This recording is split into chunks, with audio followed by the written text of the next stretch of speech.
Ils étaient coincés sur 3 côtés. Les radios crépitant d'appels croisés sans aucune issue claire. Les balles mordaient la terre autour d'eux, scellant chaque chemin descendant la pente. « On est piégés », cria quelqu'un. « On a besoin de soutien aérien tout de suite. » Le soutien aérien ne vint jamais. Puis un coup de fusil claqua depuis les hauteurs. Net, régulier, clairement amical. Un ennemi s'effondra, puis un autre. Pas de voix, pas d'indicatif, juste le silence et les corps tombant au sol. Un tir délibéré à la fois. Si vous avez déjà vu une précision calme sauver des vies, c'est le genre de respect que cela inspire. La patrouille s'était engagée dans le ravin à l'aube, s'attendant à un contact léger et à un déplacement rapide sur un terrain qu'ils avaient répété 3 fois. Au lieu de cela, ils étaient entrés dans une zone de mort parfaite. Le genre qu'on enseigne dans les écoles, le genre qui met fin à des carrières ou à des vies, des lignes de crête s'élevaient de part et d'autre, offrant à l'ennemi un contrôle visuel total. Des couloirs de tir superposés créant des espaces où se déplacer signifiait mourir. Des points d'étranglement précalculés marqués par des douilles brillant au soleil du matin, c'était planifié. Quelqu'un avait attendu, un RPG explosa derrière eux avec un choc concussif qui fit vibrer les dents et les oreilles, scellant l'arrière avec du feu et des rochers tombants. Des tirs de fusil déchirèrent la crête droite immédiatement après. Coordinates, disciplines,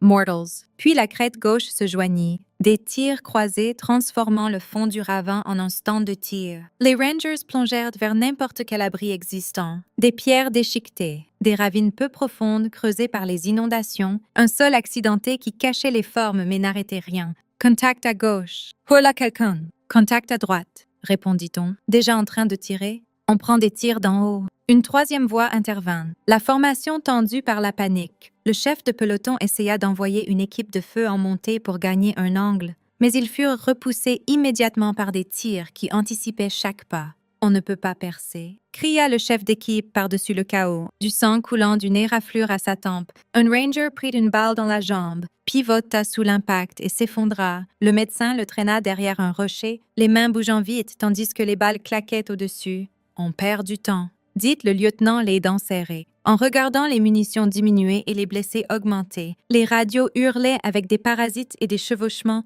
Overwatch. « Est-ce que vous me recevez ?» L'opérateur radio appela encore et encore. N'obtenant que du sifflement, la météo clouait l'aviation au sol. Le terrain était trop étroit pour des passages sûrs. Les mortiers étaient impossibles. Les alliés trop proches, le danger proche se transformant en impossible. L'ennemi resserra l'étau avec une confiance patiente, se déplaçant alors qu'il sentait de la panique se propager dans l'unité piégée. « Ils savent qu'on est coincé », murmura quelqu'un, la vérité atterrissant lourde et creuse. Le lieutenant leva les yeux vers la ligne de crête. De la pierre nue, des broussailles clairsemées qui ne cachaient rien, des angles qui rendaient l'escalade suicidaire sous le feu. Ses pensées filaient vite. Options, probabilité, résultat, et chacun d'eux se terminait mal. Tenez bon, ordonna-t-il, la voix assez ferme pour trancher la peur. Même en sachant à quel point cela semblait désespéré, on tient ici. Ils tirèrent à l'aveugle par-dessus les rochers, comptant les munitions qu'ils ne pouvaient remplacer, échangeant de la distance contre des secondes,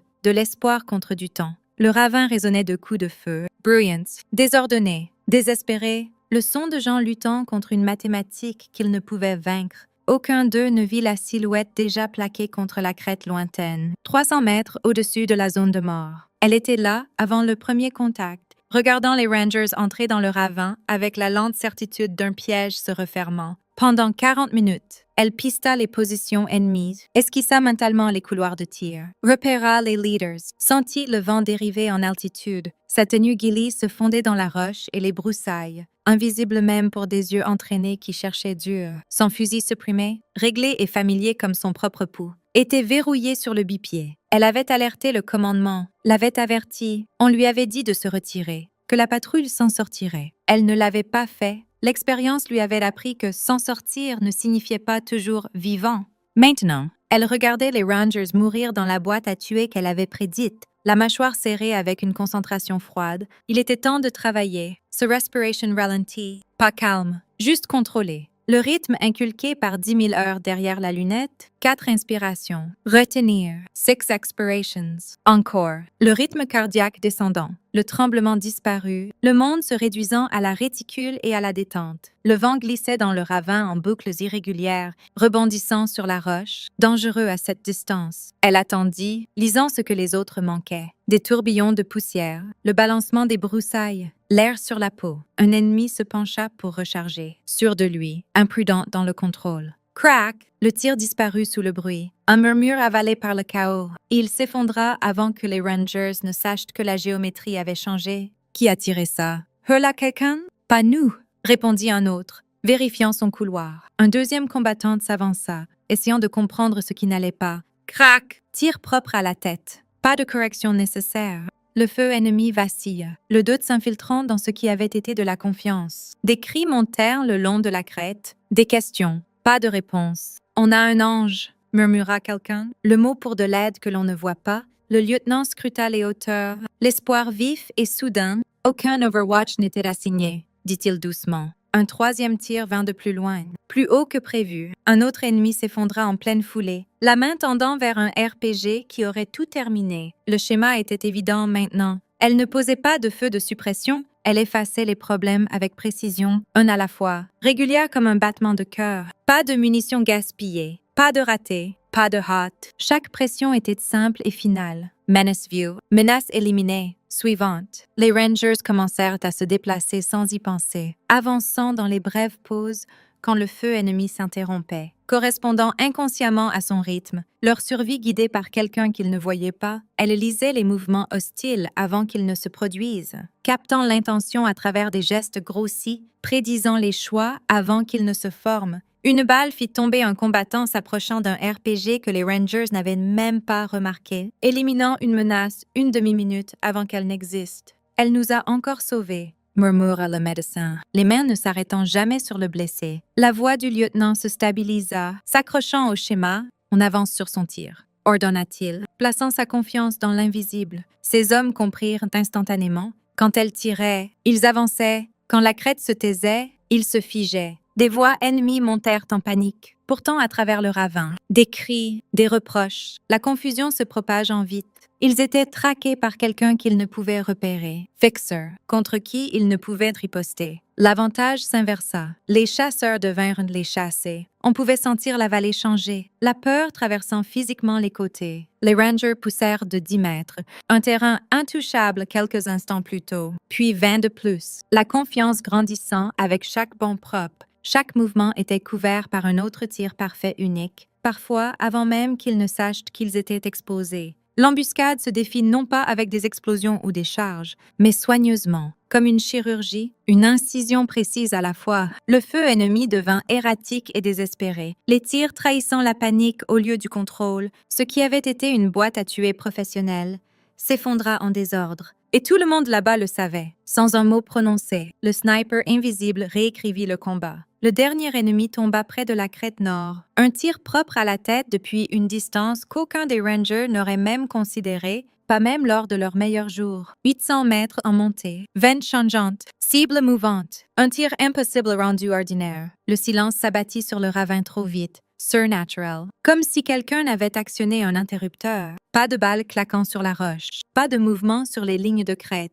Pas d'appel de crier-crier. Juste le vent et le bourdonnement aigu dans les oreilles de tous. Le lieutenant leva le poing. Tenez les positions. Arms and hoe. Le temps rampait. Les minutes s'étiraient tandis qu'il fouillait les secteurs, attendant le deuxième piège, la torsion qui ne vint jamais. Puis une silhouette se leva de derrière une pierre sur la crête lointaine, s'élevant de l'ombre comme un fantôme devenant réel. Silhouette fine, manteau gilly perdant des bouts de broussailles, fusil porté avec une familiarité sans effort. Elle descendit prudemment, choisissant chaque pas comme si le terrain méritait le respect. Pas de précipitation, pas de drame, juste un mouvement propre à travers un mauvais terrain. Les Rangers la fixèrent, baissant les armes alors que le choc remplaçait la peur. Impossible, souffla quelqu'un alors que les détails se précisaient. Femme, seule, plus âgée que prévu. Elle les rejoignit et s'agenouilla près du rangé blessé sans un mot. Les mains travaillant déjà comme une mémoire musculaire d'une autre vie. Verification du garrot. Pression. Réévaluation. Tu vas bien, dit-elle doucement. La voix stable. Le saignement est sous contrôle. Tu t'en sortiras. Le lieutenant parla enfin, d'une voix rauque et incertaine. Madame, qui êtes-vous?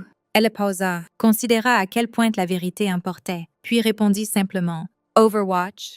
Cela frappa l'un d'eux durement. « Attendez. » Votre voix. Il s'arrêta, les yeux écarquillés. « Vous êtes censé être à la retraite. » Un faible sourire vacilla, n'atteignant jamais ses yeux. « Je le suis. » « Alors pourquoi étiez-vous ici ?» demanda le lieutenant. Elle regarda en arrière vers la crête, où elle avait attendu la violence qu'elle avait déjà vue venir. « Parce que les schémas se répètent, » dit-elle doucement. « Les embuscades aussi. Ce ravin a déjà été utilisé. » La compréhension passa entre eux. Ils connaissaient le nom maintenant. Des fragments s'emboîtant depuis des briefings classifiés et des histoires à demi murmurées. Un sniper dont les missions n'avaient jamais officiellement existé. Une femme dont les sauvetages confirmés surpassaient ses tués d'une manière qui ne collait pas à la doctrine. Quelqu'un qui choisissait la protection plutôt que la gloire, la précision plutôt que les nombres. Le fantôme de l'Hindu Kush. Certains disaient l'ange au tir, d'autres murmuraient. Elle avait disparu 8 ans plus tôt après une mission qui avait brisé quelque chose qui n'avait jamais guéri. Le lieutenant hocha lentement la tête. « Nous vous devons nos vies. » Elle secoua la tête avant que le poids ne s'installe. « Vous avez tenu. Vous n'avez pas paniqué. Vous n'avez pas craqué. » Elle croisa son regard. « Je vous ai juste donné de l'espace pour faire ce pourquoi vous étiez entraîné. »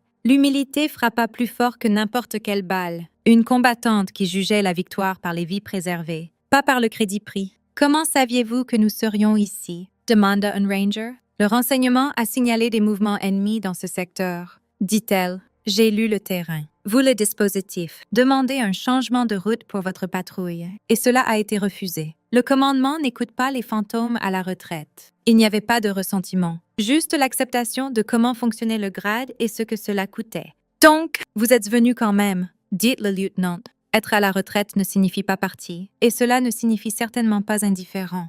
Elle se leva, vérifiant son équipement avec des mouvements fluides et pratiqués gravés dans la mémoire musculaire. Votre exfiltration arrive. Dans 12 minutes, il fronça les sourcils. Comment le savez-vous? J'ai été sur votre fréquence depuis que vous êtes entré dans la vallée. Bien sûr qu'elle l'avait été. Quand l'extraction tonna enfin, les rotors martelant l'air à plat, le pilote principal scruta la ligne de crête, la voix tendue. Où est-ce le sniper? Le lieutenant pointa la crête lointaine. Elle était déjà en train de démonter sa position, mouvement propre et délibéré, s'effaçant du terrain, pas de rapport déposé, pas de crédit demandé, pas d'intérêt pour la reconnaissance. Avant que le premier ranger ne monte à bord, elle s'approcha du lieutenant et pressa une petite carte étanche dans sa main. Des grilles marquées d'une écriture précise, des timings ennemis et des corrections exposées avec une clarté professionnelle. « Votre périmètre a échoué ici, » dit-elle calmement, tapotant les coordonnées. « Et ici, réparez-le avant votre prochaine patrouille, ou vous marcherez dans une autre boîte. »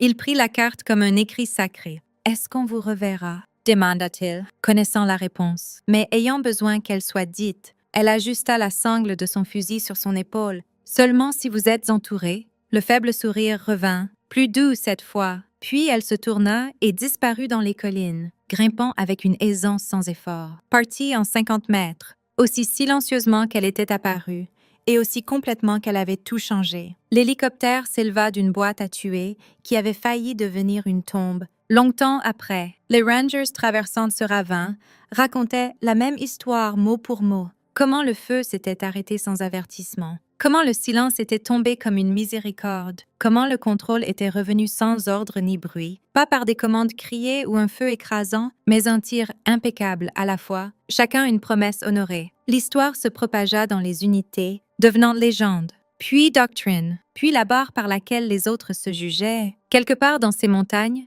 elle veillait encore, attendait encore, gardait encore, à la retraite. Mais jamais vraiment partie. Respectez les guerriers que vous ne voyez jamais.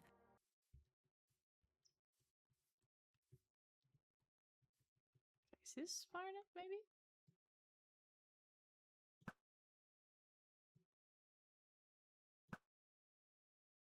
No. And now he's aggroed. Okay, okay.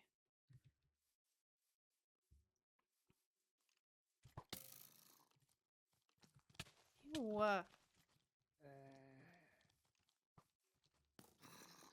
There's children. There's evil baby children here.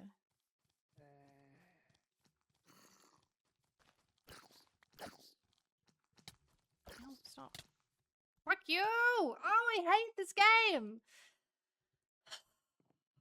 I don't hate this game. I don't hate this game. This game just gives me big feelings.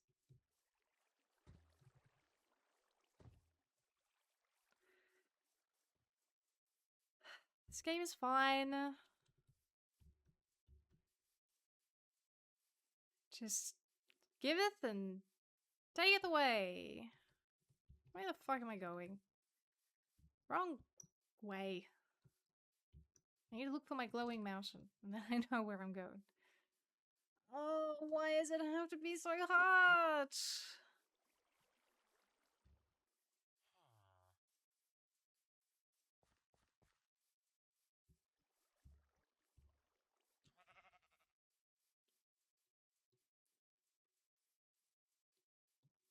Five-year hardcore world lost forever. Via baby zombies? That's rough. Alright, where the hell is my stuff?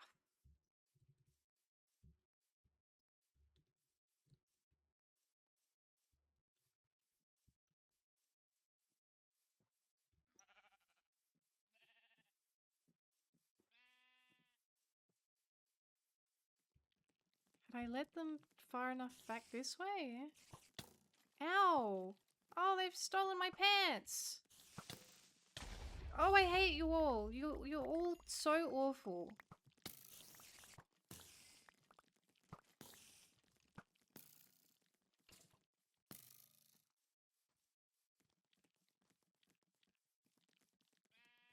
Galen stole my goddamn pants.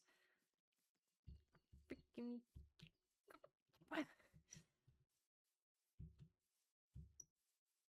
I don't even want to look at how long I've been streaming. I've only won one advancement in all that time. I really thought the bullseye thing was going to be much easier. I truly overestimated my own abilities and underestimated how perfect the game wanted you to be in. No bed in here. No bed in here.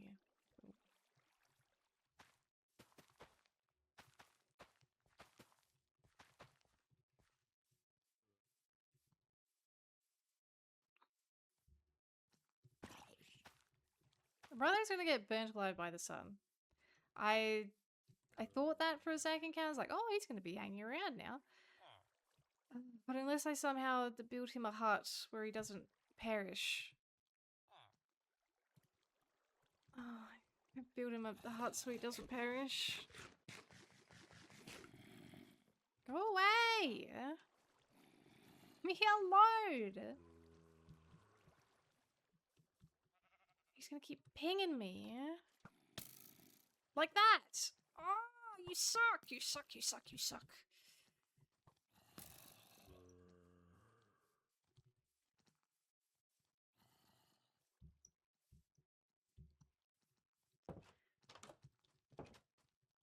Sorry, sir. Oh.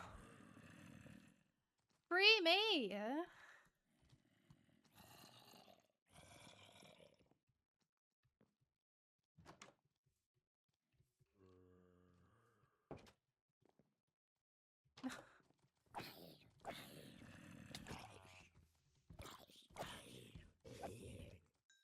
Yeah, get him, big boys. Oh my god.